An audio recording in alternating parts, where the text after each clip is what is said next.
again, good evening, everyone. Thank you for sharing your time and participating in this second conference, virtual conference hosted by our hospital, St. Francis Cabrini Medical Center, regarding hemoperfusion. Now, this is something very new to me and its role in critical care. Our distinguished speaker is our own consultant, Dr. Nickson, Austria, and our moderator would be yours truth, Dr. Nathaniel Agoncillo. So please, Christine, can you please move forward? Just some reminders there to use your desktop or laptop for to review the presentations. Please use your earphones or headphones to hear the speakers clearly and minimize background noise.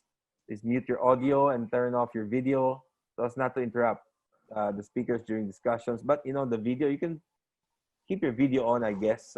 It's just that you mute your audio first, no, while the presentation is ongoing.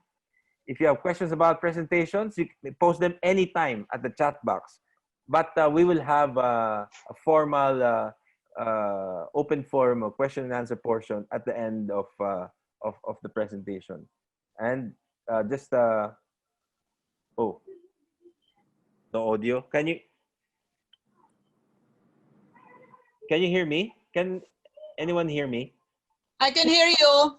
All right. Can hear you loud Okay. and clear. Thank you. Because I saw some that's no audio. Anyway, sige, para check na lang, Christine. No? The session will be recorded. No? Just a reminder. Please, next slide. Okay, so let us pray first before we start the conference. Let's bow our heads and put ourselves in the holiness of God. In the name of the Father, the Son, the Holy Spirit. Amen. Amen. Dear Almighty God, we praise and thank you for giving us strength in this time of pandemic. Thank you for allowing us to gather tonight as we listen and learn from our distinguished speakers. May you shower them with your greatest inspiration so that they may share the most of their expertise to the topic. May you also give our participants the desire to actively take part in the discussion. We pray that you bless our committee in charge, that they may be able to fulfill their responsibilities and achieve all the objectives set for this webinar. We ask this in the name of our Lord Jesus Christ. Amen. In the name of the Father, and of the Son, and of the Holy Spirit. Amen. Amen. Christine, please. Just to formally introduce our speaker. Is Dr. Nickson E. Austria. He is a fellow of the Philippine College of Physicians. He's a diplomate of the Philippine Society of Nephrology, and he's a member of the Committee on Hemodialysis. He's a faculty postgraduate training and accreditation course for hemodialysis directors, dialysis physicians, nurses, and technicians. He's a member of a technical working group of clinical practice guidelines of hemodialysis and a member of the research committee. For his affiliations, he's a head nephrologist of Essential Care Hemodialysis Unit of Lipa. He's a head nephrologist of the Hemodialysis Unit of Calamba City Medical Center. And he is our own consultant in St. Francis Cabrini Medical Center, and also consultants at our neighboring hospitals like Daniel Mercado Medical Center, Qualimed, and San Pablo Medical Center in San Pablo City. Again, he's also a consultant at Calamba Medical Center. Ladies and gentlemen, Dr. Nickson, that's our speaker for tonight, Nickson, Austria. And I'd also like to introduce Dr. Nathaniel Agoncillo again as the moderator for later. I can see here, so there. Dr. Agoncillo is our transplant nephrologist that's training in internal medicine nephrology at the kidney transplant at NKTI. And of course, consultant at St. Francis Cabrini Medical Center and Medimediatrics. And for a time, he was also our medical director. Dr. Agoncillo will be our moderator later. Okay. Sige. All right. Who's this? Christine, can you please proceed with the presentation of Dr. Nickson? Hello, Dr. Nickson. Please take it away.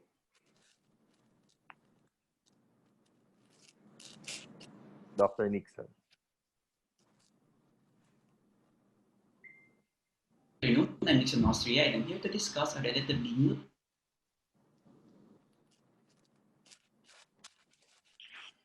topic that is actually not new, but is experiencing a resurgence during this time of pandemic that we have.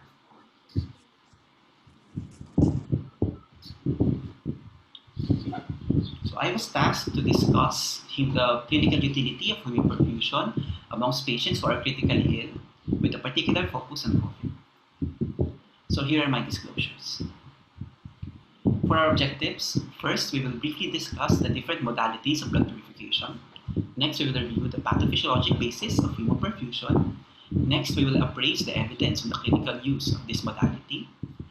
Also, we will familiarize with the hemoperfusion process. And lastly, hopefully, here in Cabrini, we will be able to design a viable treatment algorithm with the use of hemoperfusion in our patients. Here's a topic outline. So first, we will discuss the different blood purification strategies. Next, we will discuss how it works. Next, I will discuss some clinical benefits that are observed with hemoperfusion or the pearls in hemoperfusion. But also, we will balance it with the possible complications or what I call the perils in hemoperfusion. Next, we will discuss certain specific indications and processes that is involved in hemoperfusion. Then we will try to tackle the complicated clinical experience that we have so far with the clinical use of hemoperfusion. And hopefully, as a conclusion, we'll be able to develop some clinical summaries, some clinical bottom line on how to use this particular treatment modality. So first, we have to discuss the different blood purification strategies. Whenever I have lectures on hemodialysis, I always orient my students with regards to how far we've gone through the treatment strategy of dialysis that we have. And this is very far from the usual rotating drum dialyzer that we had before. So this is the rotating drum dialyzer by Kolff that's invented early part of the 19th century. And as you can see, it's very crude. It's a rotating drum, and literally the patient's blood is being washed away of the certain toxins that is accumulated in it. Later on, as technology advanced, we were able to use automated dialysis machines that we have today. So we have online monitors that can monitor our patients' profiles. And this has been very clinically useful and life-saving in most patients with chronic kidney disease. Mechanistically here at the bottom of our screen, we can see the process with how dialysis works. So basically, it is dependent on the differences in concentration gradient between the uremic toxins that is present in our patient blood and the dialysate that is used to wash away these different toxins. Again, the driving force here is the concentration gradient. Later on, when we developed newer modalities in blood purification, we have here CRRT, or continuous renal replacement therapy, and this is hemodiafiltration. This is an HDF machine. And basically the difference, well, it is also dependent on concentration gradient. But apart from that, in CRRT and in hemodiafiltration, we are introducing replacement fluid that is able to facilitate the clearance of certain toxins and uremic solutes that are higher in molecular weight by bulk flow. So in essence, we are using replacement fluid to push away these toxins away from our patient through a semi-permeable barrier and into the ultrafiltrate for elimination. And here we have the hemoperfusion. So these look like Maltesers actually, but in reality, these are the micro beads that are used in hemoperfusion. And quite similarly, they look like the pearls. That's why I use the pearl icon here in our discussion. So with hemoperfusion, the driving force is actually the absorption of the uremic solutes, uremic toxins, cytokines, and other harmful inflammatory markers between the microbeads and the harmful substances that we have discussed. There on the far right are samples of our hemoperfusion cartridges that are available here. Also part of the blood purification strategy, well, the hematologist will be more familiar with this. But when we are talking about blood purification, there is also therapeutic plasma exchange, wherein the patient's blood is made to pass through a plasma filter, and the non-cellular component of the blood, which is basically plasma, is removed and is replaced by FFP or other blood proteins that are removed with the plasma. So that's basically therapeutic plasma exchange used in patients who have thrombotic thrombocytic purpura, wherein you want to remove harmful substances such as Adams 13 and other harmful metalloproteinases. Here I put an asterisk because this is not really a blood purification strategy, but more of a ventilation strategy. But now that we have a surge in the number of patients with COVID, more people are being exposed to this treatment modality, and it is called ECMO.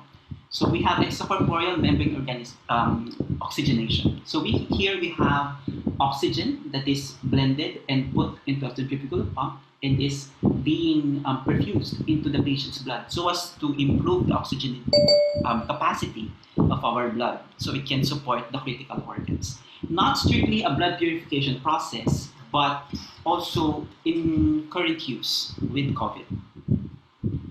So for us to be able to understand the rationale of using hemoperfusion in COVID, we need to understand its pathophysiology. So first we will review here. This is a very nice article by McGonigal in early part of 2020. And basically he's saying that the pathophysiology of COVID is a disbalance between a loss of function and a gain of function in our immune system. So basically in the initial stages of COVID, we have here our viral particles infecting our cells, and there should be an increase in interferon gamma, which will activate certain branches of our immune system, especially the macrophages and the dendritic cells.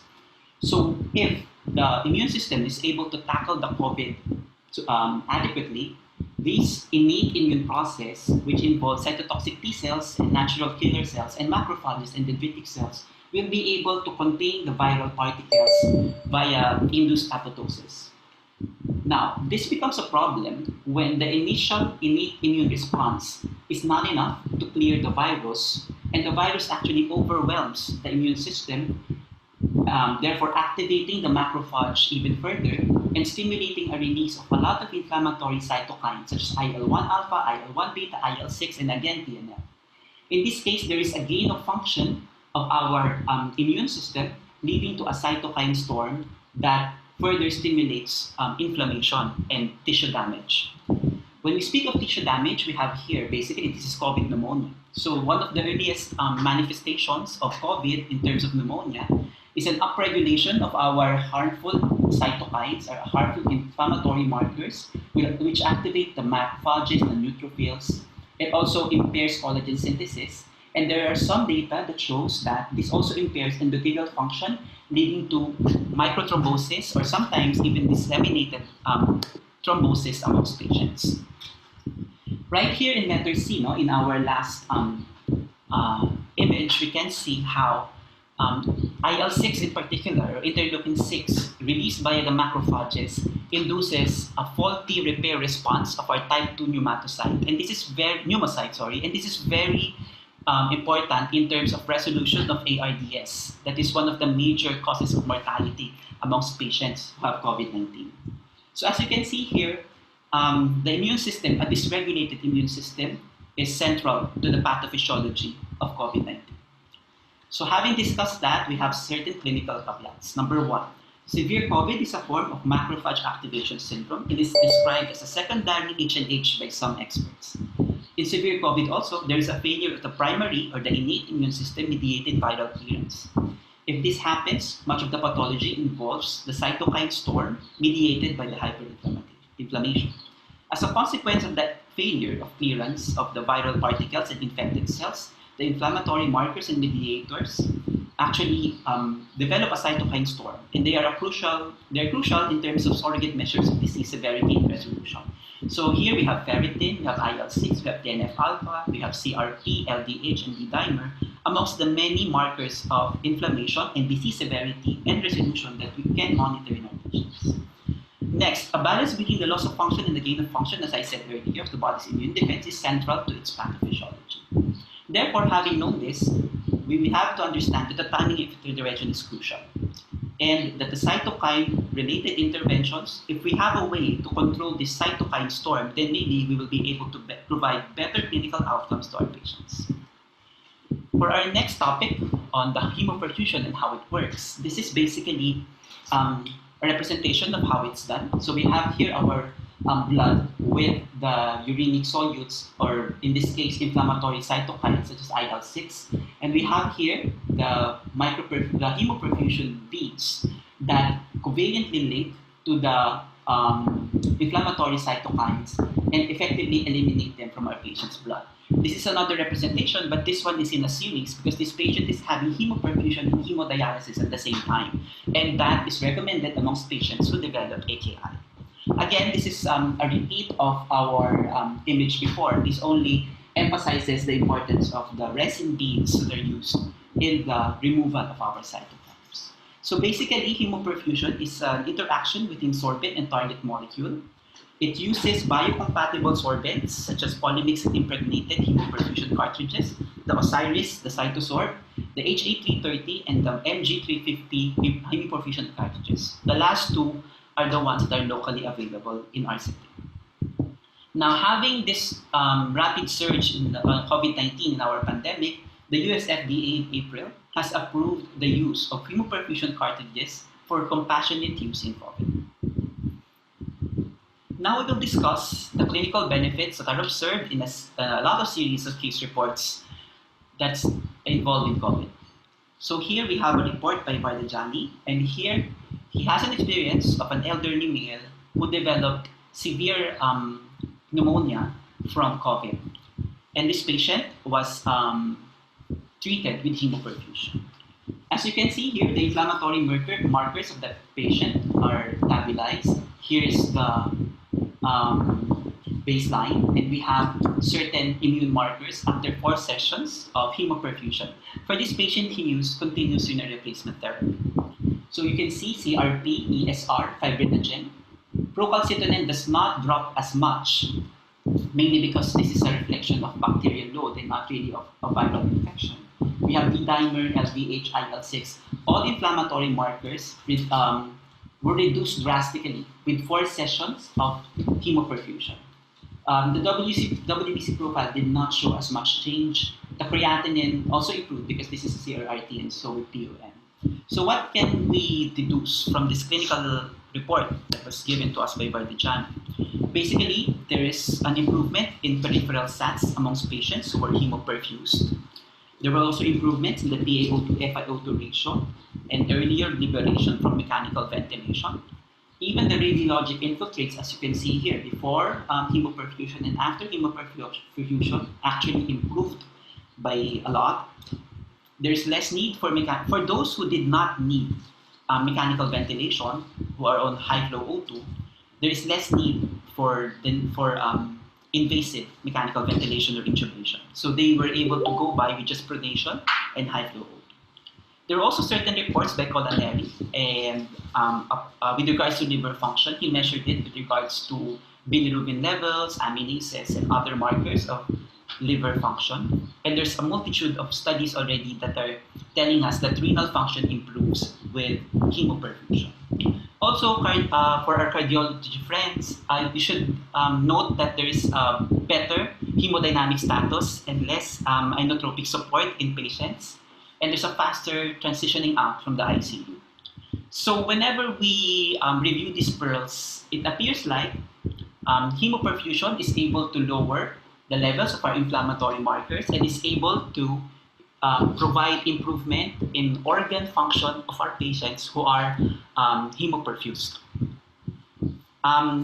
We have to note that patients who are that are enrolled in these case reports, there's also a tendency for reporting bias because not a lot of authors will actually report a negative outcome. So we just have to keep that in mind whenever we have case reports as clinical evidence. That's why we need to have better study methodologies to really assess the effects of a certain treatment modality. Having said the proposed benefits or pearls in hemoperfusion, we should also try to balance it with the complications that's expected with hemoperfusion. One of the main concerns that were raised by the experts is that hemoperfusion is not selective, meaning that the cartridges will not be able to discern between the good guys and the bad guys. So with hemoperfusion, there is also a tendency for us to remove important blood proteins, such as the good cytokines, especially the ones that lessen the cytokine storm, such as IL-10. We also have a tendency to remove coagulation factors, and this is very important, of course, in our patients. Also, nutritional proteins such as albumin are also reported to be removed by hemoperfusion. So we need to understand this whenever we are trying to decide if a patient is a candidate for hemoperfusion. Next, of course, hemoperfusion will involve a certain level of anticoagulation. And again, we know the complications of anticoagulation such as bleeding, so we need to keep that in mind as well. Next, hemoperfusion is correlated with hypotension and a decrease in cardiac output. As you may understand, hemoperfusion will use a certain amount of blood that is not present in your patient. So it's going to be extracorporeal, and that will be less blood available for perfusion and oxygenation of our vital organs. Also, hemoperfusion involves rapid shifts in blood osmolality, and this is observed in any method of blood purification. When we remove certain cytokines and solutes and osmolytes in our blood, we would expect certain complications of that, mainly neurologic or the disequilibrium syndrome that we call. Next, in terms of catheter placement, of course, hemoperfusion will need an access. And we know that patients with severe COVID sometimes or most often will need pronation so as to improve alveolar recruitment. And that will be a risk because that is a risk for dislodgement of those catheter placement whenever we change the position of our patients in the ICU. Next, during the introduction of your catheter, there's a possibility of iatrogenic plaque rupture and an embolism, an arterial embolism, and I've seen quite a number of this whenever we insert IJ caths.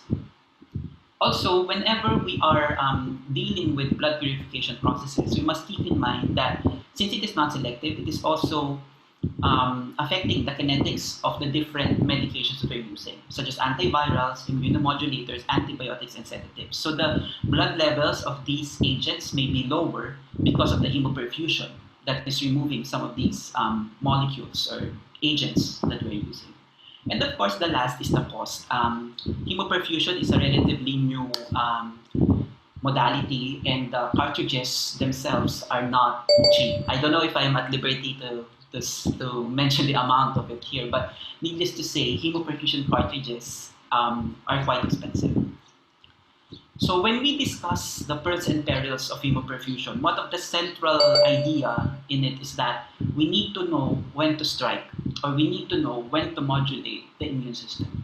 If we try hemoperfusion at a very early stage, we might be removing the very important inflammatory markers that are critical in viral response. If we do that, then viral replication ensues and more disease happens. If we go late into the inflammatory response, however, the organ dysfunction may be too severe already that doing hemoperfusion will not give you any benefit. In this very useful model by Siddiqui, he actually mentions that hemoperfusion should be initiated at the time when the patient is early on in the disease, before the initial pulmonary phase, before really developing COVID pneumonia here in stage 2A and stage 2B. And this will be the most beneficial part of our patient's course when hemoperfusion will be at most benefit. This is also true for certain therapeutic agents that we use, because like in the use of dexamethasone, it is shown that going very early in it or lowering the immune response at a very early stage may actually be not as beneficial as opposed to when you're trying to temper the cytokine storm. So here we have some clinical caveats of what we have discussed so far. Again, this is just a repetition of what I may have said earlier. Outcomes are very much dependent on the timing, as shown in that figure. Next, initiating too early into the disease may remove the helpful cytokines and may impair the primary immune response. Next, initiating late into disease may no longer improve outcomes. Next, cytokine levels are not only dependent on the efficiency of hemoperfusion, but also on the rate of cytokine production. So we have to understand this, because I have some referrals and some patients, the relatives are asking, why is it that the patient's not improving despite that? Well, we also have to balance the hemoperfusion process with the ongoing cytokine production. And this is very much dependent on viral load and the capacity of the virus for activation. We know that we have certain mutations of the virus nowadays that are maybe, in a way, more pathogenic. That we don't know yet. So COVID is really an evolving disease, as we know. Next, the efficiency of hemoperfusion is dependent on variables quite similar to dialysis. This also is very important because, as we know, patients who are very unstable, who are unable to tolerate dialysis or the blood flow rates that are required for it, or who will have frequent interruptions of treatment because of hemodynamic instability, of course, they will not benefit from hemoperfusion because we are not able to give them the desired dose of hemoperfusion so as to provide adequate cytokine clearance. And last, patient-related characteristics play into the success of hemoperfusion, especially the comorbidities of a patient, the immune status of the patient. And therefore, patient selection and time to intervention is key. So I hope that gives us a very good idea on how hemoperfusion works, its pathophysiologic basis, the possible pearls in its use, and the perils in its use. For this part of our lecture, we will now discuss certain points in hemoperfusion, how it's done. I understand not a lot of people here, doctors here, are involved in blood purification and are not nephrologists or hematologists, so we will not go into the specific details. This will be just to give the general physician or the specialists an idea of how it's done. So first, we must identify is a patient a COVID suspect. It is not a requirement for us to document COVID positivity because we know that that takes some time, and the cytokine storm may already be on its late stage when the confirmation of the RT-PCR comes to us. So any patient who is suspected to have COVID is already a candidate for hemoperfusion. Now the next question is, we have to know if the patient is already having a cytokine storm. If not, then we treat this patient as mild COVID, and hemoperfusion is not recommended for these patients. However, if the patient has clinical signs already of an ongoing cytokine storm, we will consider this patient as a candidate for hemoperfusion. So here are the indications for hemoperfusion. So essentially all ICU patients, so all patients who are admitted at the ICU will have some form of organ dysfunction and they will derive benefit from hemoperfusion. Next will be a PF ratio. So in terms of pulmonary function, patients with a PF ratio of less than 300 are candidates already. I reviewed guidelines of different hospitals, both public and private, the big hospitals that we have, and they will have different cutoffs in regards to the PF ratio. But that will be a clinical call of the attending physician or attending nephrologist. But needless to say, at 300 and at some at 150 is a cutoff for us to initiate hemoperfusion. Any desaturation or decrease in peripheral SAT of less than 95, or in some guidelines, again, 93 is an indication. Tachypnea or increased respiratory rate of greater than 25 is also an indication. Increased levels of LDH, ferritin, transaminases, triglycerides, fibrinogen is also an indication for us to consider hemoperfusion. Again, hemodynamic instability, which may be multifactorial because of the sepsis, because of the direct cardiotoxic effects of the virus, or the cardiotoxic effects of the cytokines. There are multiple mechanisms in this, but hemodynamic instability is another indication for hemoperfusion. Vasopressor use also is another one. It's related to that. AKI, which is based on the tapering urine output and a positive balance or maybe an elevating creatinine, is also an indication. As you know, COVID also affects the kidneys directly.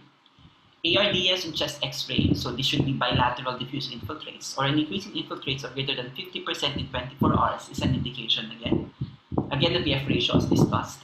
The SOFA score in certain centers and of greater than 1 is an indication, but as you know, the SOFA score is quite a tedious process to do. It involves a lot of laboratories and monitoring parameters, but if available, an increase of SOFA score of greater than 1 is an indication for hemoperfusion.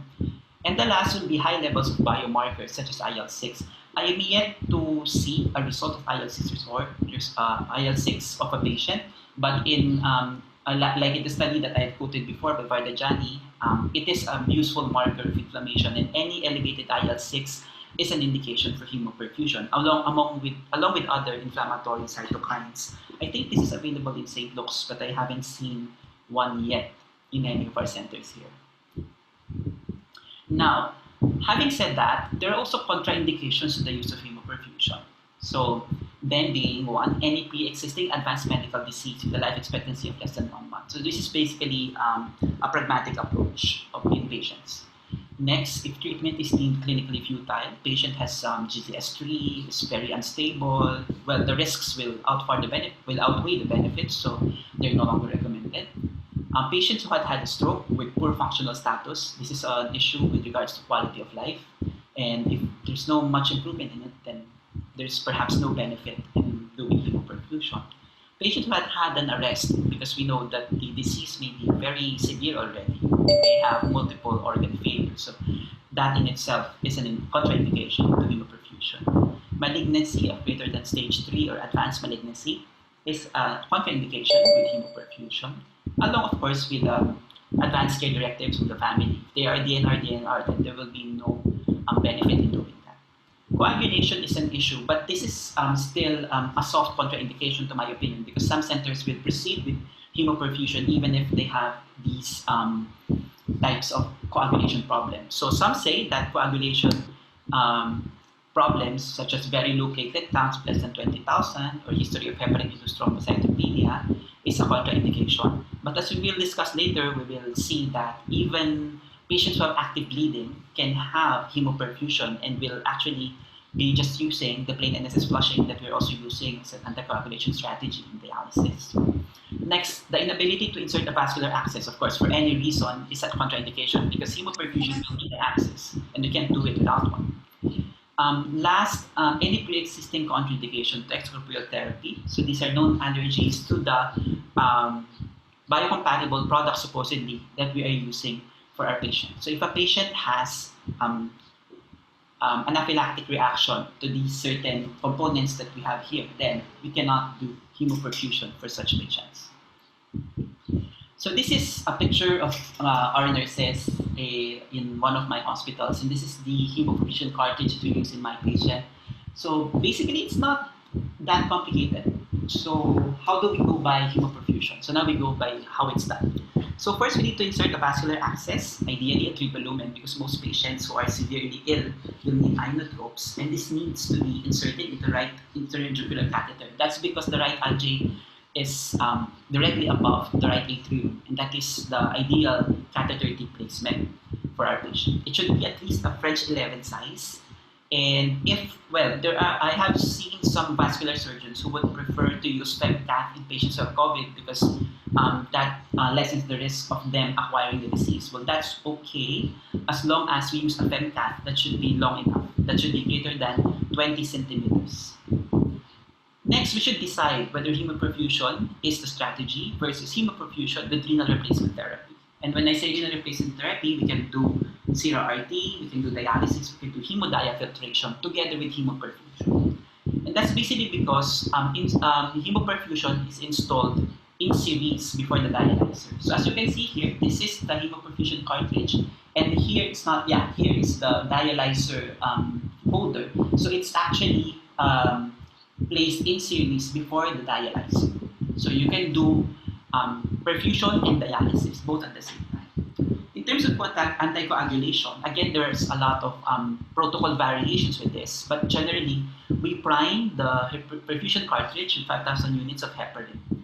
Most of the time, patients who are with severe COVID will also be on enoxaparin anyway because of the increased thrombosis. So the enoxaparin is used as per weight, as with the usual anticoagulation strategies that we have. Again, as we said, we may use heparin or low molecular weight heparin, but for patients with significant bleeding, we can use free water flushing as an anticoagulation strategy. As we have seen before in the pathophysiology or the rational part, hemoperfusion is not much dependent on blood flow rate because it is a high molecular weight protein that we're removing, and it is very dependent on the solute-sorbent interaction and not really on blood flow. So for initiation, we do 2-1-1 regimen or 1-1-1 initiation series. So in the first day, we do every 12 hours of hemoperfusion. Then we do another one on the second day and another one on the third day. Some centers will use just one per day for straight 3 days, and that's thought to be enough to clear the cytokine storm for our patient. After doing this, it will be a reassessment between the team to see on day 4 to see if the removal of the cytokine is enough or if we do need to have repeat sessions. So just some notes on hemoperfusion. Again, the total extracorporeal volume, and I understand the cardiologists here may be interested in this. So the volume is 185 plus 100 plus 150. It's around 400 to 500 cc of blood that is present outside of our patient's body. So we need to keep that in mind in terms of hemodynamics and perfusion of our vital organs. Again, clearance is not BFR dependent. Anticoagulation with heparin as mentioned. We should transfuse FFP if the patient has crossed the range coagulation parameters. Again, there's protocol variation in this. Some protocols will say that an INR of less than 70 is an indication for FFP. Some experts would say that an INR of less than 40 will be an indication to transfuse already. Again, the pre-water flushing is mentioned. Albumin transfusion is recommended post-treatment in those with hypoalbuminemia, and again, there are some variations. Some experts will say that severe hypoal of less than 20 is an indication for us to transfuse albumin post-hemoperfusion because it is removed. So we should keep that in mind. Also, when we talk about hemoperfusion, we should reload antibiotics, antivirals, or immunomodulators that is used in our patient. Just a note, remdesivir is contraindicated when the GFR is less than 30. Tocilizumab, being a large molecular weight protein of 148 kilodaltons, is not removed along with convalescent plasma antibodies. But some experts will be veering towards safety in these types of patients. So some will prefer to hold hemoperfusion while tocilizumab is ongoing, or at least while the plasma therapy is ongoing. So not on the same day. That's what they usually say. And I think there's some wisdom to that. Now, this is the very complicated part of our discussion. So we have to review the evidence with hemoperfusion. Hemoperfusion was invented in Japan in 1994 with the use of polymyxin impregnated filters. And a lot of case series and small-sized randomized control trials showed benefits with regards to mortality, ICU stay, and other clinical parameters in patients. But these have not been replicated so far in Western countries or in Europe and the US. So the UFAS trial by the group of Dina Cruz and Ronco et al. Were one of the first to investigate it. And in the UFAS trial, but it's a small study of 64 patients with severe sepsis, and they used polymyxin. So they looked at 28 mortality, length of ICU stay, and it's a multi-center RCT as mentioned. So in this trial, they saw that there's no overall difference in 28-day survival, ICU stay, or hospital stay. There is, however, less need for anadromic support in the hemoperfusion arm. And they also reported hemodynamic and respiratory improvements that might suggest a survival benefit in septic patients. The table that they presented here is actually a regression analysis, univariate and multivariate, with regards to organ function of each of these parameters. So we have respiratory coagulation, abdominal function, renal, and liver. All these organ functions did not show significant improvement. And the only improvement is actually in cardiovascular, a little bit of coagulation, and a bit of respiratory SOFA scores. So again, this is quite a small study, and there is a trend towards benefit. So that's our first study review. So in, I think this is 2013, published in JAMA, in this study based in the US, and it reviewed 16 trials involving 827 patients of severely ill patients with sepsis or septic shock in the ICU. And it compared hemoperfusion versus hemofiltration versus plasma exchange as therapeutic options. So key findings here in the ZOO study is that overall mortality decreased. So this is a relative risk of 0.69. The confidence interval is well below 1. And alpha level of significance is there. And that heterogeneity is not significant as well. They did the subgroup analysis of this, however, and they found out that much of the evidence of mortality benefit is observed in hemoperfusion studies using polymyxin in Japan. They tried to do a subgroup of studies outside Japan, and there is no evidence in mortality benefit with regards to such studies. Also, with plasma filtration and hemofiltration, the relative risk is not significantly different. So, with this, the authors said that the evidence points towards benefit in hemoperfusion, but the evidence is limited to the Japanese experience. Also, they said that evidence points towards higher renal dose intensities to influence survival, and then most of these trials involved small sample sizes of less than 80 patients, and additional RCTs are recommended. Of note here, we must keep in mind that these studies with sepsis or septic shock only used 1 or 2 chemoperfusion for a patient. And later, opinion by certain experts said that that may not be enough to temper the cytokine storm.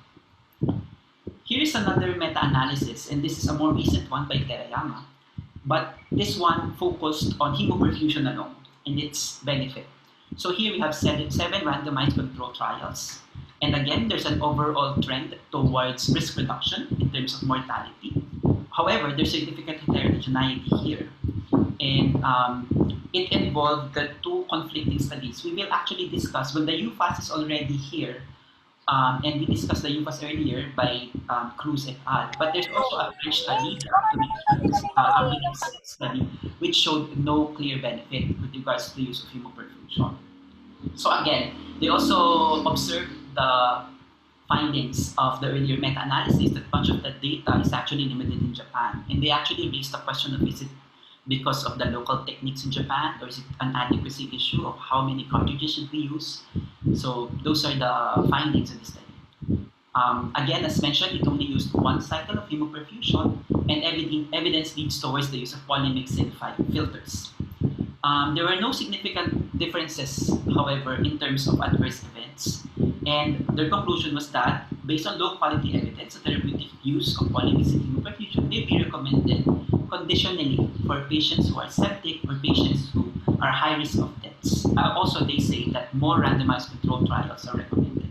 Again, this is our confidence interval. These are the studies in Europe, and they are the ones who are straddling one, so they are the ones who had less benefit. And these are the studies based in Japan, and you see almost all of them pulled our relative risk less than 1, and these are the ones that showed benefit that are not observed in the European and American studies. Having said that, there's a more recent trial done in the US, and this is the Euphrates trial of 2018 by Devonshire et al. And it involved, so this is the RCT, so that's what the meta-analysis were telling us, that we need to do more RCTs so we can see the benefit. Well, with the Euphrates trial, they involved more patients, 450 patients, same clinical setup, and they saw that, well, number 1, the toxin levels did not differ significantly between the control or the sham group and the treatment groups. So there's a question basically with regards to the adequacy of intervention. So perhaps a single or a 2-cycle process of hemoperfusion will not be enough for septic patients. Also, they said that there's significant patient heterogeneity in their trial, and that the adverse events in the treatment group is actually higher in terms of shock, circuit clotting, air embolism, and plaque rupture. And the Abdomix study showed similar results with no survival benefit. So with the Euphrates trial. So this is also, so you're saying now that Japan is the only one that's showing benefit and the other countries are not? Well, actually, there's a retrospective review by Saito in 2017. It also showed that there's no significant mortality benefit with regards to the use of hemoperfusion amongst patients with sepsis or severe sepsis and septic shock. So that's quite a lot to understand. So what can we deduce at this point? Okay, so now we go to the conclusion of this lecture. So we can see that the evidence is conflicting. Earlier studies showed that there might be some benefit. Case reports, case series showed that there are benefit, but larger RCTs such as the UFAS, well, the UFAS is a smaller one, but Euphrates and the Abdomix studies showed no benefit with regards to overall survival and organ function. So how do we reflect on these findings? So for a clinical bottom line, well, basically it's that 1, immune system dysregulation plays a central role in the pathophysiology of severe COVID-induced organ dysfunction. 2, the use of hemoperfusion in severe COVID has a sound mechanistic and pathophysiologic basis, and all experts agree on this. 3, the process of hemoperfusion involves a multidisciplinary team approach to maximize possible benefits if they are present. Next, the evidence on the use of hemoperfusion in severe COVID is still limited. And this is limited in a few case series that we have reported as of date. Also, experts are saying that at best, the indication of hemoperfusion in severe COVID is for compassionate use. And this is quite similar to the one issued by the US FDA. And this is also the reason why the local insurance system, the PhilHealth, is actually supporting a hemoperfusion because of this compassionate use indication. Next, and this is where it gets a little bit tricky. The evidence in support of hemoperfusion in severe sepsis is limited to a few relatively small RCTs in a particular country, that is in Japan. Corollary to that, the efficacy of hemoperfusion is dependent not only on the cartridge but also on the mode of dialysis and filtration, the access, the type of machine, the water quality, and other service provider variables that may play a role in hemoperfusion. I call this the secrets of Japanese dialysis longevity. And I actually asked, when I was in Japan, I asked Japanese there, why is it that the benefits are so much limited in their country? And they've been telling me that it's perhaps because it is in the manner with which they do dialysis. So it's the secret to the Japanese dialysis longevity. So it's not just the cartridge, it's actually the entire process. It's the water quality, it's a type of filter, it's a type of dialyzer, and the number of treatments provided. So that's the reason why the Japanese have better experience with dialysis. Just trivia for everyone, Japan has the best dialysis data internationally, and they have the longest dialysis survival in any country worldwide. So will that be applicable to our setting? We really don't know the answer yet. But if we try to improve on our process, then maybe we might get a little of that. Next, hemoperfusion cartridge with the best clinical data is with the use of polymyxin B impregnated fibers. This is very important because polymyxin B is not available locally. What we have here are the resins that we discussed earlier. And we really don't have any data if the survival benefit or the benefits with polymyxin B will be transmitted or translated into the cartridges that we're using today. Also, when I was in China, I was asking the Jafron, the producers of these cartridges, with regards to the studies they have. And they showed me, quite similar to what Japan has. They have small randomized controlled trials that looked into the clinical use of these cartridges. And yes, there were some survival benefit with regards to sepsis and chronic kidney disease. But again, these are not large randomized controlled trials and are still limited in Chinese studies so far. Next is, as I said, there is a question with regards to the applicability of this data in other settings, especially our settings.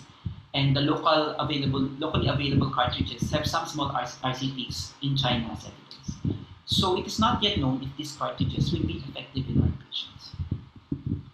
Also, when we try to see if patients are ideal candidates for hemoperfusion, we must evaluate the patient's baseline health status, the comorbidities, the burden of the disease, the pathogenicity of the infecting organism, the effectiveness of the medications we are using right now, and the timing of intervention, amongst others, as we have discussed before. Lastly, I'd just like to say that there are no silver bullets in COVID, and it is challenging our conventional knowledge on organ function.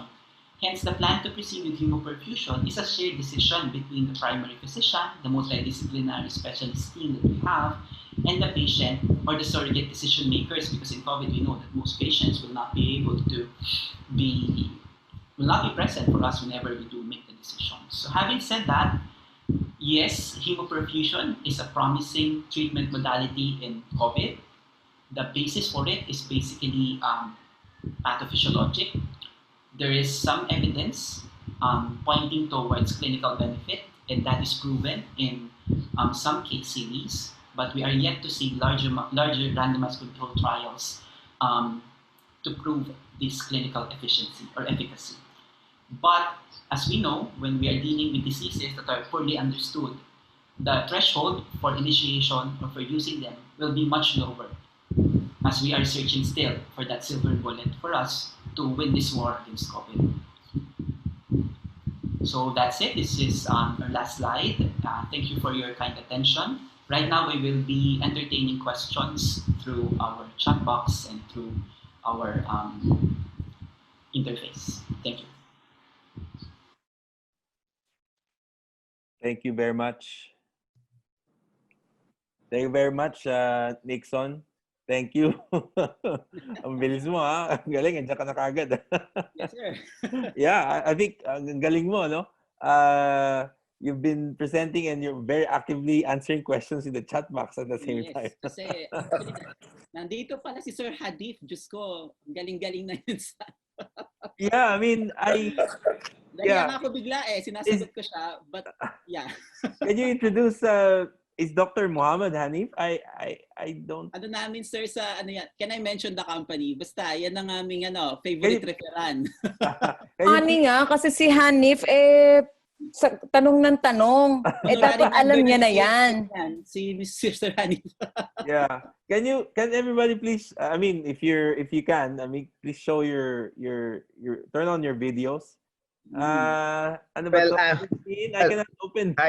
Hi, Doc. Yes. Actually, I'm not in a position right now to show myself. Yeah, it's okay. Yeah. That's why I said if you're able, if you're decent or what. So, Christine, can you please enable us to? I can't even. Anyway, I cannot start my video. All right, start my video. All right. So thank you again, Dr. Nickson, Austria, and I'd like to call on Dr. Nathaniel Agoncillo to start the live Q&A. The chat box has been very active. Yes, So, yes. perhaps there are other questions that can be discussed and other issues that can be discussed. Thank you. Hello. Yes, Can sir. you hear me? Thank you, Dr. Nickson, Austria, for the comprehensive and excellent Yes, sir. presentation. You walk us through the purification methods, because there's so many purification methods of blood purification methods. He walked us through cytokine storm, inflammatory markers, the process of hemoperfusion itself, the potential problems of hemoperfusion, even the contraindications, and the studies, small studies, and sometimes and even the underpowered studies. So the EUFAS, the ZO, and the Terayama, and the Euphrates study. Now, our chat box is very active, and but Dr. Nickson is also very actively answering the questions while the presentation is ongoing. Naka-record na kasi yan, sir, so nagbabasa na lang ako. Yeah, right. The first question is, does hemoperfusion affect drug pharmacokinetics, which Dr. Nickson, can you? Yes, sir. answer that? We also discussed that sa dialysis committee, and it's really non-specific. So the two main determinants for clearance in terms of hemoperfusion is the molecular size and the charge. So most substances or medicine that we use that will be large molecular weight and protein bound are negatively charged will be cleared by hemoperfusion. But since this is a rather new technology, not a lot of drug manufacturers will give you data on how much percentage of it will be cleared. So as per our consultants or our panel of experts, we agreed that, you know, in the absence of any of such pharmacokinetic studies, then it is upon the nephrologist to decide which one will be cleared based on molecular weight and the characteristics of the drug. Nickson, how about the affinity to resin? Yun nga po. So the affinity to resin, there are no data sa manufacturers. I think not every one of the antibiotic manufacturers perhaps made studies on the interaction between their substances and the resin. So nobody Kasi really it's has very that. important Yes, sa ma'am. drug elimination. Yes, vancomycin, meropenem. We asked them about the specific substances. Hindi kami mabigyan ng manufacturer ng data kasi I think no one has studied the pharmacokinetics yet on this type. Yeah. Sana gawan nila kasi we need to know how to adjust. I saw one study that sort of calculated the clearance, pero it's based, ma'am, on CRRT. And they Okay. measured the drug level between the blood and the replacement fluid solution, yung na-drain nila sa baba. And they showed na, yeah, there you can use a formula, but it's yun, yeah, very tedious. Maybe you should tell them also about the different hemoperfusion cartridges. It's not just one cartridge for ano. Yeah, it's not polymyxin B even. Kasi most of the studies will be polymyxin B based. But what we have are the divinyl benzene resins, yung galing sa ano, sa mga manufacturers. So actually, ma'am, nung nasa China kami, binigyan nila kami ng list of studies nila po ng ano, sa local nila. Pero pareho po ng na-observe natin, usually 30 samples lang, tapos ganyan po. Small So, lang, yes. ano? Small. Kulang pa talaga. Sabi ko nga sa kanila, mag-sponsor sila ng study sa atin para ma-prove nila talaga na it works, di ba? So, ang basis po ngayon, usually mga case reports, clinical experience, ganun pa lang. Wala pang RCT talaga. Thank you. Yeah, that's true. Even in the Western world, very few studies are being done on this. There's a question here. Can we give albumin during HP treatment? Yes po. That's a good concern. That's a valid concern. Ang consensus po namin so far is that for patients who are severely hypoalbuminemic, even before the start of your hemoperfusion, you should already give at least one vial of human albumin and perhaps another dose post-dialysis, and you can monitor naman the albumin. The cutoff is unofficial yet. Usually some say it's less than 20 or 2 gram per DL. Doon sila nagre-reload. So that makes sense kasi albumin po in some studies po, even the manufacturers admitted that some albumin will be removed by the resins. Yeah, thank you. Are there large multi-center randomized clinical study on the value of HP vis-a-vis remdesivir in Yes. early viremia and dexamethasone or methylprednisolone during Yes, sir. cytokine? That's an excellent question, sir, no? Pero Yeah. ang nakikita po natin kasi ngayon sa international community, nobody really focuses on just one treatment modality. So a head-to-head comparison is very difficult because the standard of care is already leaning towards the various combinations of treatments. So if you are to compare tocilizumab versus hemoperfusion, perhaps it's going to be difficult kasi you'll run into ethical issues kasi you will effectively withhold toci for someone and give hemoperf when the local practice guidelines will already recommend a combination of treatments. So yun po yung nagiging problem sa ngayon kasi nga COVID is still evolving, marami pong lumalabas na bagong agents, but head-to-head trials are still limited. So maybe what we can do is hemoperf plus tocilizumab versus hemoperf plus, I don't know, methylprednisolone. But a lot of patients will actually have all. Kasi ako nga rin natatawa ako sometimes pag tinatanong ako ng mga co-managing kung is it okay for me to give steroids, to give toci. Ako ang dictum ko ngayon, strike hard, strike fast. This is COVID. It's very hard to manage. Throw them the sink, throw them the kitchen, throw them everything. And if it works, then it's gonna be good for you. Just balance it with the risks. Kasi ang hirap pong pumili ng one over the other. Eh, lahat naman sila may mechanistic basis. Ganun lang yung opinion ko, sir. So, with regard to that question, no study to answer that yet. Ganun po ang lumalabas. There's another question. How effective is HP in removing IL-6? Yes, sir. Doon po sa studies, I think yung kung mapapansin natin sa table, meron dong pre and post determination ng interleukin-6. Ang reported nila, some will be as high as 10 to 20 times drop from baseline. And that's excellent clearance, actually, if you ask me. Amongst those studies that reported IL-6 po. So as long as the treatment is not interrupted or is continuous, at yun pong kanilang protocol is 2-1-1 protocol. So dalawang hemoperfusion in the first day, 12 hours apart, another one on the second, and the last one on the third. Then that's the time they remeasure. Para pong ganun yung sistema nila. Which is also what we are practicing locally. Another question. HA330 and MG350. Do you have experience with both? And can you recommend one? Honestly, sir, ang the nagamit other? ko pa lang is the HA. The MG, Me I'm too. just asking colleagues. Kasi Yeah. another company na naman yan. But the only difference talaga po when you see the package insert is that the MG has the advantage of pwede mo siyang gamitin for the entire duration of 6 hours. Usually kasi patients, if CRT is not available, then we do SLED, which is usually 6 to 8 hours pa nga. So ang hirap po sa HA, 3 hours lang ang duration ng kanyang absorption. So you need to remove the cartridge after 3 hours. You need to interrupt the treatment. With MG, you can continue na 6 hours hanggang katapusan po yung cartridge. Wala po akong nakitang study comparing one over the other kung ano ang mas effective in terms of IL-6 removal and stuff like that. Maybe siguro we can challenge the manufacturers to give us that data din. Kasi nga, or independent study po, wala pa akong nakita. Magandang study.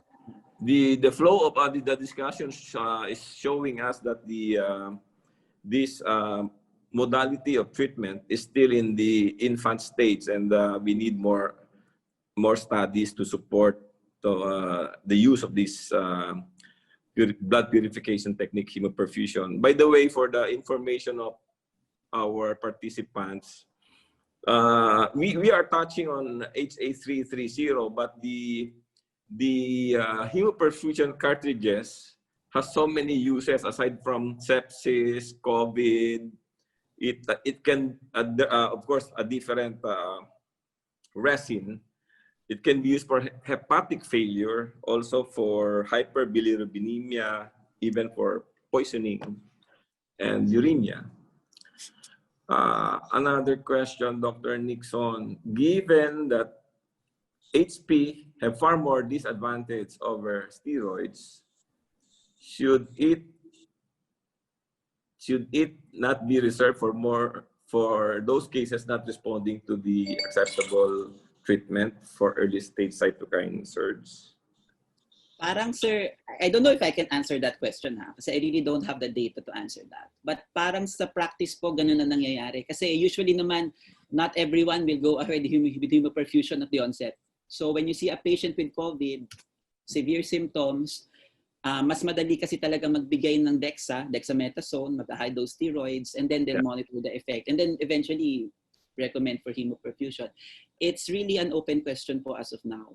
It's really just, yun nga, pinakita ko dun sa article ni Stigel na basta ma-catch mo siya before the severe organ dysfunction na mas maganda po ang outcome. I had a patient na nurse, na very young patient, wala pang any organ dysfunction, desaturation pa lang, never even nag-AKI, pero nag-hemoperf kami. Ang ganda po ng response, hindi na na-intubate, tapos gumanda lahat ng biological markers. So, but again, that's just a single experience. There's also other patients na hindi rin nag-i-improve. Yun nga po yung sabi ko So, that's the situation right now. Yeah, Nickson, to add to your experience, of course, yours, I handled the case of a young patient with liver failure secondary to toxicity from anti-COX treatment. I did hemoperfusion, the DP mass, and then the patient improved and was discharged like nothing happened. But that's just one case for liver failure. And I also encountered hemoperfusion that did not work for sepsis. Yes. Yeah. Mohammed has a lot of questions. HP with the combination of CPPH. It can also be used for acute poisoning. Yes. That's true. Organophosphate. Mga organophosphate. Yes. Also did dramatic yung results nun. Yeah. HP in combination with a combination of CPPH or PIRRT. What's your recommendation? Pang-era-edta mga questions ni Sir Hanif. Dapat siguro si Hanif ang sumagot niyan. Correct. Dapat si Hanif na dapat. Ang hirap sagutin. But yes, of course, CRRT is a continuous renal replacement therapy. So in terms of removal, and given that the cytokine storm naman doesn't rest, I mean, mechanistically, there may be some benefit with CRRT over intermittent HD, but also we know with AKI that there's no benefit. The meta study showed that intermittent HD compared with CRRT did not show any mortality benefit. But that's an AKI, that's not COVID. So in terms of COVID po, mahirap pa talagang sagutin yung tanong na yan. But as per local practices po, kasi of course, we know CRRTs, iba, very difficult din technically and quite expensive. So in hospitals na CRT is not available, then perhaps prolonged intermittent daily dialysis is a good option with hemoperfusion. Ganun na lang po ang nagiging practice. O, di ba we can ask the mga pulmonologists in this webinar if ano yung level of nila, yung when do they recommend hemoperfusion, kung ano yung dami ng GGOs sa sa chest CT. Tingnan nga natin kasi hindi naman lahat ng, 'di ba, yung GGOs kasi minsan kakaunti lang pero confident ba sila na to treat it na without hemoperfusion? Yun lang ba ang parameter na tinitingnan nila? Let's see nga, let's ask them nga. Tingnan natin. Nakikita pa Sige, sa side ng pulmo, this is John, no? Okay. So yes. I agree, no? What were our parameters per se that the patient will go into severe respiratory failure? I think Dr. Nick mentioned several, yung PA ratio. But sa amin, instead of 300, ako personally, I use the value 250, no? Na malaki ang chances mag-ARDS to. Of course, you have to look into also the ROX, yung ROX criteria. And thirdly, we look at the ABGs kung nagre-retain siya ng carbon dioxide. And fourthly, yung value ng mga biomarkers o inflammatory markers. So, kung may mga ganun akong parameters, ito yung babantayin mo na anytime mag-acute respiratory failure. But unfortunately, ang ginagamit pa rin naming medication is a combination of steroid and TOSI. Remdesivir, too late na yun kasi nasa early cytokine stage na siya. So we got a combination of TOSI and steroid. We haven't tried HP. Actually, at Lung Center, we haven't tried HP. Although, ang NKTI, what they're pushing is ECMO.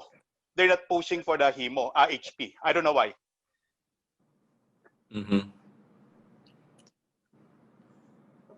Sa ibang Ito NKTI, si Hanif.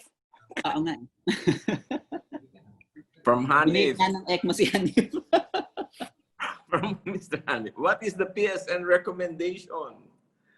Is it HP as the first line for COVID? I don't think so. Ma'am Gina, matasagot na ba natin? Meron na ba ang PSN?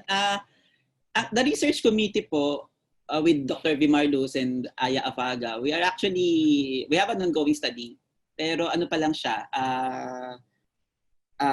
clinical profiles of patients, wala namang intervention to see kung ano yung local, kasi practice sa hemoperfusion. Kasi marami na po talaga ang gumagamit. Mas yun pa lang. I think we'll have to await the results of the study yet. For us to wag muna. Mahirap mag-comment. Mahirap mag-comment, Parang ako, personally, tingin ko, compassionate use. Pag COVID na severe, tapos amenable ang patient, ganito pa lang yung data, pero may possible benefit, let's offer it. Ganun ang ginagawa ko na lang po. Si Popot yata magsasalita. Ayan si Ma'am. Hindi, on the pulmo side, yeah, I agree with John, no? Talagang at the outset, we are already on the lookout for patients who will develop hypoxemia. And then, kasi mabilis, di ba? Hypoxemic yan sila So they may not really experience, the patient himself may not experience the difficult breathing, but you can see already the saturation really going down. So yan yung mga babantayan mo na alam mo. And with the results of the initial inflammatory markers, then you will see more or less at the outset sino na yung matataas ang markers. And this might be the patients who will you really be monitoring, no?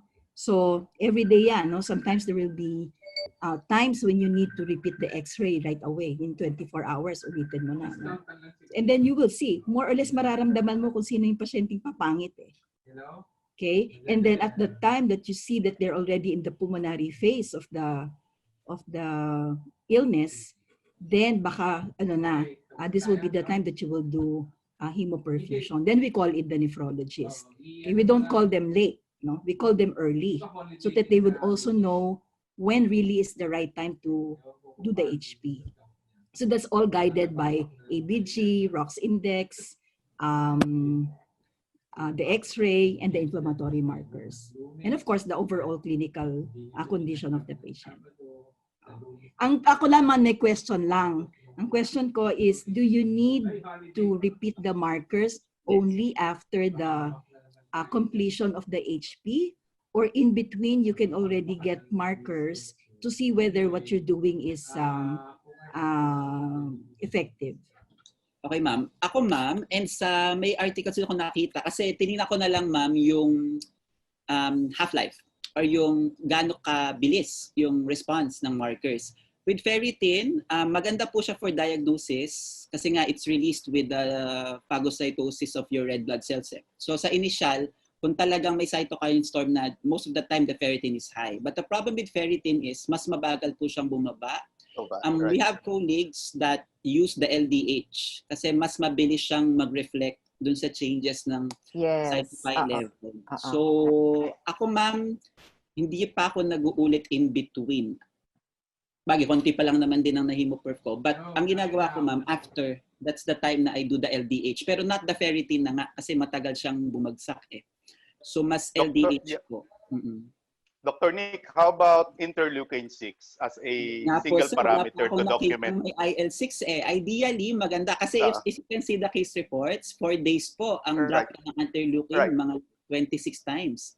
Sa St. Luke's po, narinig ko meron sila. So maybe we can use it. Yes. Pa-send out, maganda rin siya. Mabilis siya mag-reflect ng resolution of cytokine storm. If ever. There's another question. Target lang kasi siya.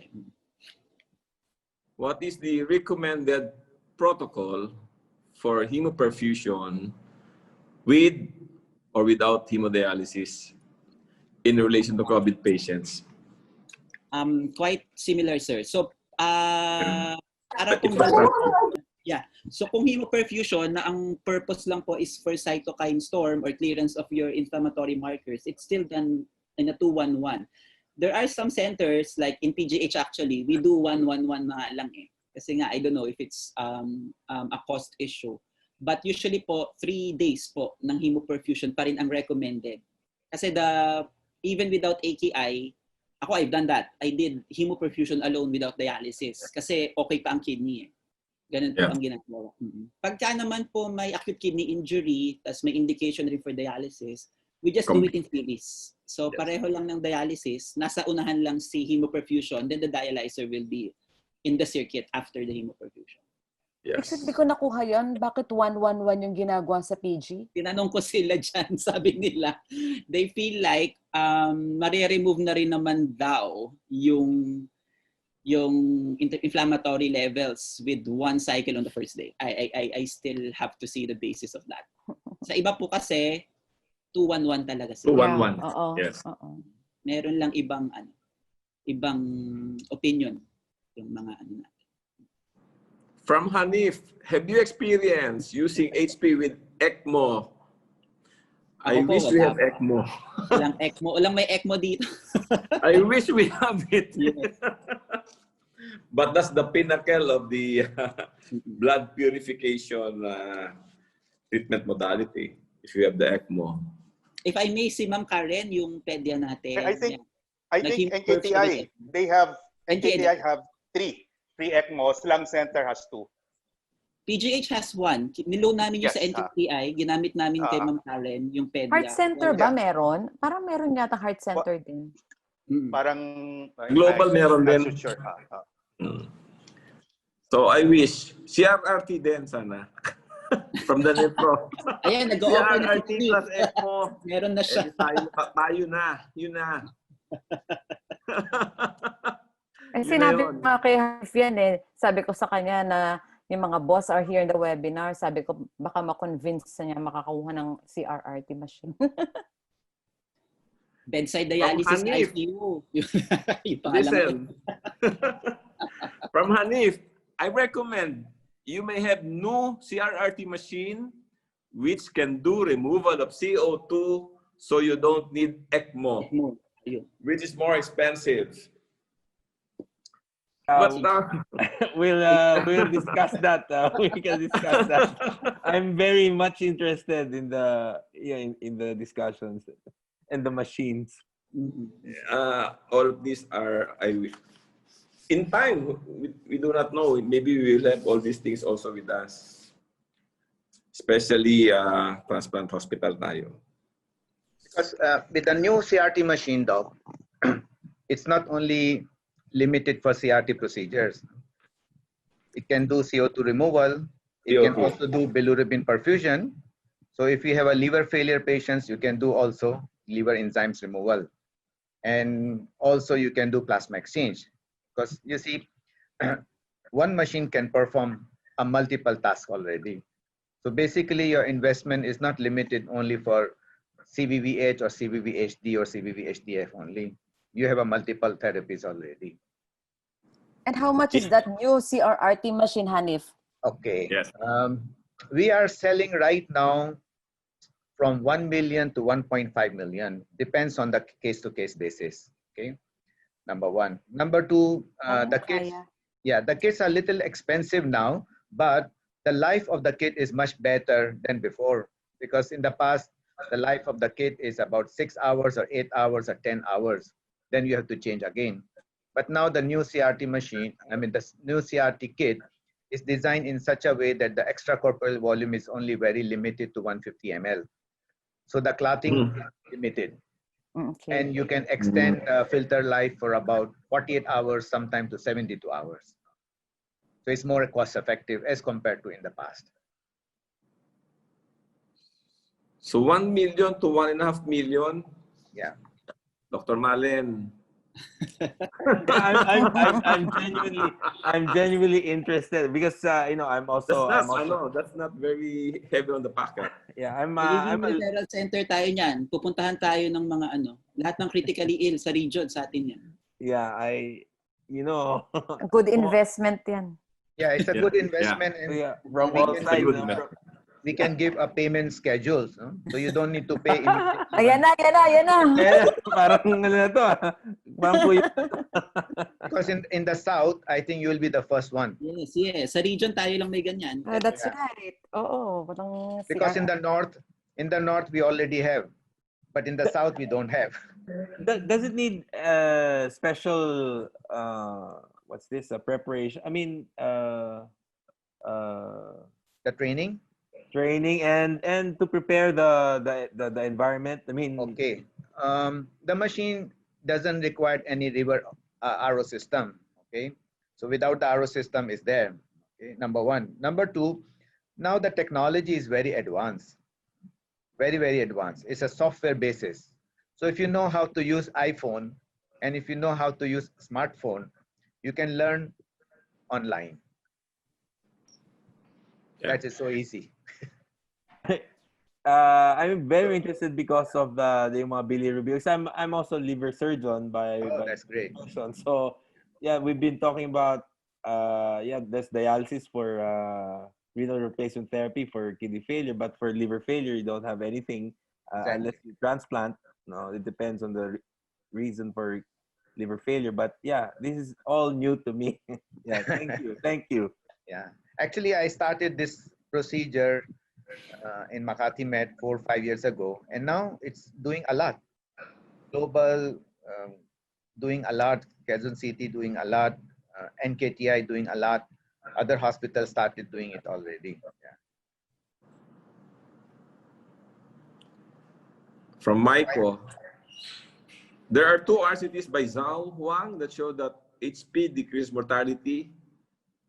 Dr. Nickson. It's parang, I think I answered that. Yung Zoom, ganon din po halos no? Na may mortality, the relative risk I think is at 0.69 ganyan. Tapos, hemodynamic profile, need for inotropes, liberation from ICU stay, mas mabilis with hemoperfusion. Yeah. This is not for Dr. Nickson, it's for the admin. I have no vested interest and I'm unbiased. Please buy DCR. Well, actually, it will benefit our critically ill patients. So, baka yun ang inaantay sa ICU natin. Kasi di ba wala tayong machine sa ICU. It's about time. Yeah. Nahanap last time. Ayan yun. Maybe, but Kasi hindi na 1 kailangan million ng is not really that heavy. water, hindi na papapasahin niya sa water. May solution na si Hanif na bit-bit with him. Diba? Wala nang water testing. Hanif, in Southern Tagalog, how many hospitals have that CRR? The new one? The new CRR? Wala daw. Wala. No hospital. No one? So which No. hospitals has it?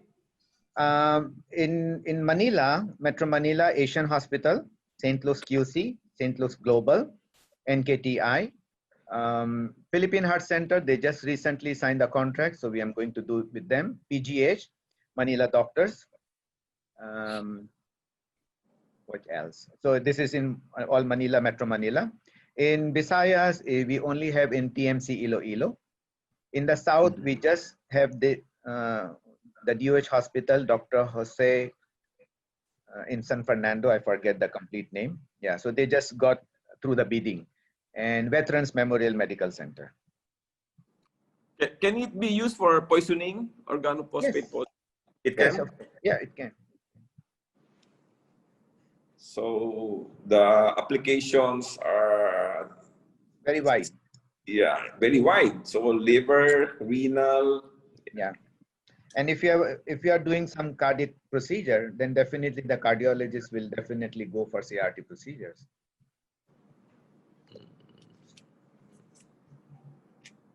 Right, 7 o'clock. Hanif. Yes. In those centers with the CRRT, the new one, how much do they charge for the use? It depends on hospital to hospital, okay? Approximately, they charge patient around 80,000 pesos on the very first day. And if the filter won't clot, then the charges are on the second day is only limited to solutions only, the fluid only, which is about 20,000 to 30,000 pesos. So you can reuse? No, the filter cannot be reused, but the filter life can be prolonged. I see. Yeah, prolonged. Yeah. So usually they use it for 48 hours, 36 hours. Sometimes, in some cases, if the access is not very good, which we usually don't recommend, if the access is not good, do not connect because the filter might clot after a few hours, which is very expensive on the patient side.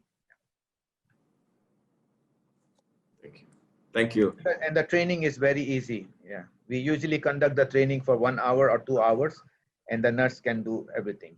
And online 24/7, we have a service. And Hanif is always there. You can call him anytime. Yes, 24/7. We'll just get your number, Mr. Hanif, from Dr. Nickson. You can ask any user, and they will let you know my services. Hanif, show your face. Show us your face. Guys, there. Good to see you, sir. Hello. It's 7 p.m. Yes. If there are no more questions, let's have some words from Dr. Marlin. Oh yeah. Thank you, everyone. Dr. Agoncillo, most especially Dr. Nickson, Austria, for giving this lecture on hemoperfusion. We've been talking about this kami ni Dr. Agoncillo when we meet in the corridors outside the hospital, and he's very excited about this therapeutic option. But you know me, I'm really rusty in these things now. Plus the fact that I'm a surgeon. so at least we've been able to present and have a discussion about hemoperfusion, and yeah, it's an eye opener for me as well, because there are machines right now that can also handle liver insufficiency, liver failures, and that to me is very important as well. So I guess yeah, thank you very much.